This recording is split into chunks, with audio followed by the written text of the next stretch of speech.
Hello everyone, in today's video I'll show you on how you can recover your Telegram account without email or password or phone number. Basically, the first thing that you want to do is to head over to your Telegram application, and from here you then want to proceed by typing in your number.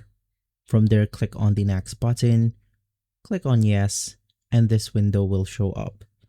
Now on this page, it's really important to click on the can't access this email, and basically from there this message will show up.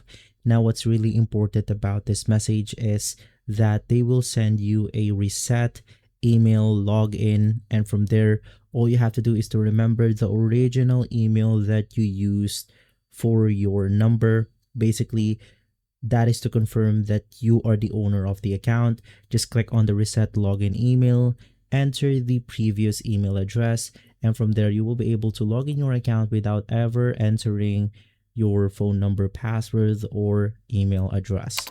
If this video has been helpful, leave a like, subscribe,